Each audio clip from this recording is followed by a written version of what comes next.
forms of ASDs, like for example this superior enormous pulmonary venous return right in the front of this sinus-venusus communication between the right and left atrium, a very typical association in these patients.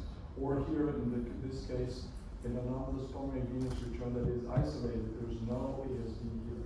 But almost all of the left lung comes back here into the superior vena cava, in this case, in this example in CT. And this can also be the case with MRI. You can, for example, in this patient, this works. Yes, it does.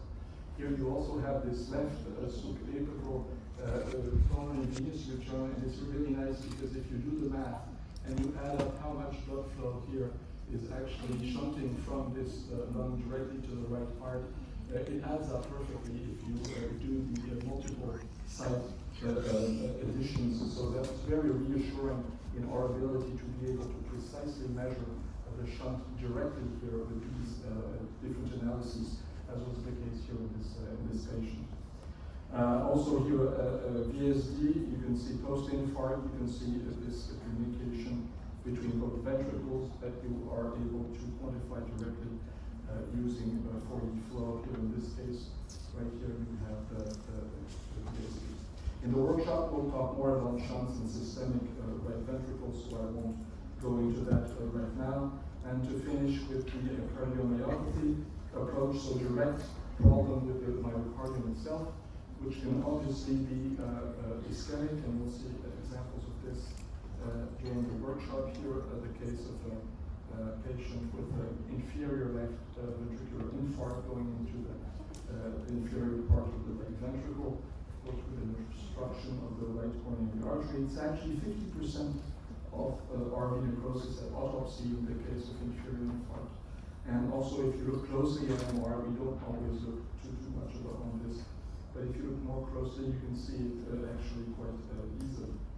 Now, I want to finish with one of the important, of course, myocardial diseases. It's a very complex disease, and the diagnosis still rests on multiparametric information, both electrophysiology, clinical, and of course, imaging, with MRI playing a prime role, but also maybe, as we will see, CT is of course arrhythmogenic cardiomyopathy with either ventricular or biventricular presentation, even sole LV presentation.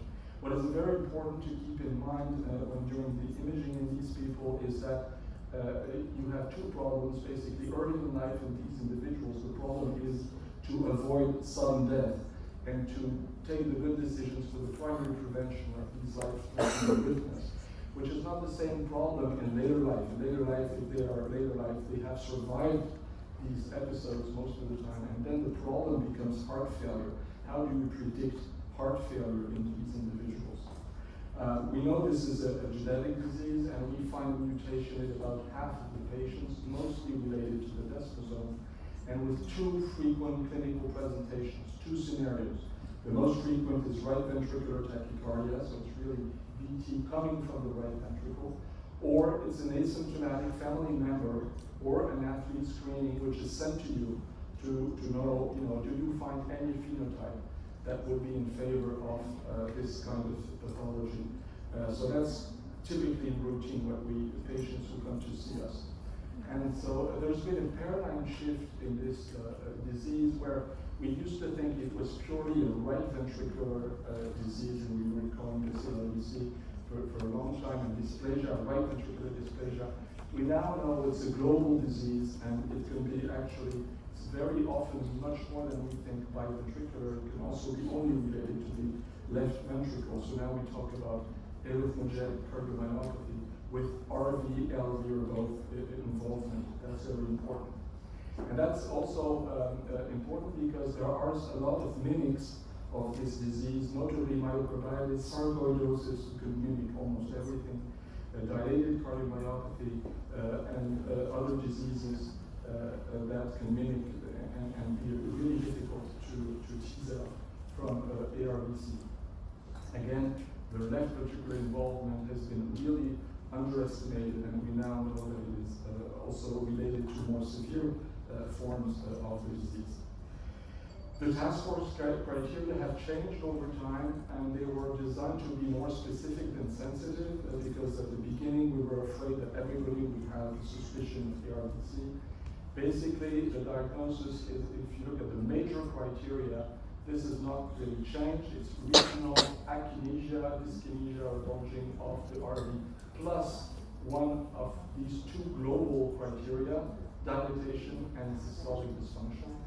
What is new is the inclusion now of tissue characterization with LGE of more than one regions of the RV in MRI. So that's a new proposition for 2020. As a minor criteria, this is not changed. It's regional akinesia, dyskinesia, or of the RV without these global dysfunction criteria.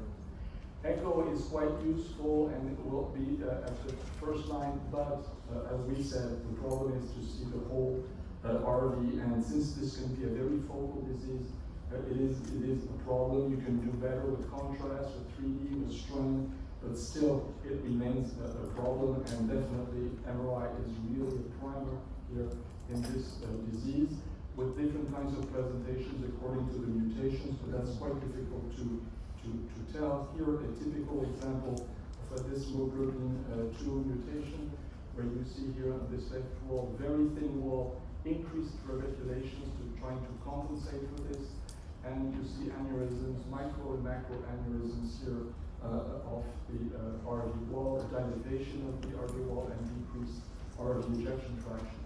Looking closely, you also see a thinning of the left ventricular wall, and looking closely, you see this epicardial left ligament enhancement, which brings a certain number of these patients sometimes to our departments with a suspicion of myocarditis, and this typical discussion then with how do you tease out both. As here you can also see that there's fatty infiltration if you do fat suppression, but the very thin RV makes it, in my opinion, very difficult to use these sequences. One of the pluses of recent advances is the 3D high-resolution isotropic LGE sequences, which cost a little time but are very useful in this setting, showing you the late gap, sometimes transmural fibrosis associated with the disease, and also on the left side sometimes can be very helpful. LGE presence and the other task force criteria in CMR have been shown to be very strong prognostic biomarkers in this setting, and there's also good reason to think that CT may play a role in this disease, in particular in patients with devices which make them a little less MR compatible, and also for the local forms, and to also at the same time rule out coronary artery disease, because we know most of these patients come from ventricular tachycardia, right? So one of the things you want to know is if they have any kind of coronary artery disease. Also, it's going to be interesting for the planification of VT ablation in some of those patients. So here are examples of right ventricular ventriculography that you can do with CT, with a bulging here. This is the same here in motion. Here, yeah, the same in motion. On the left, desmoglobin case, mutation, PKP2, mutation on the center. Here where you can see these aneurysms pretty easily and see them, and then you will go on for a more localized assessment, such as in this case, in this patient who had an ICD. You see that the ICD is really not a problem to visualize perfectly the right ventricle here in this case, and you see here aneurysms of the intranibulum here, lower inferior wall over here, so many typical presentations. Here another patient with an ICD. You see here the almost cauliflower-like presentation, the scalloping of the wall with all of these small aneurysms and large aneurysms very well.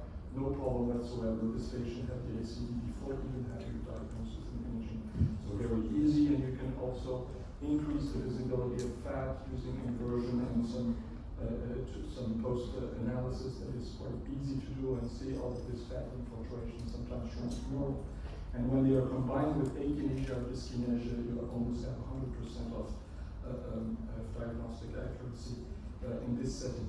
Some new and future directions, maybe new criteria, such as this criteria combining the local deformation of the right ventricle, segmental deformation of the right ventricle, were recently published in radiology cardiothoracic imaging. That may be interesting because it seems to be positive even in people who do not have any major structural anomalies elsewhere. So thank you very much for this, and hoping to see you for the workshops.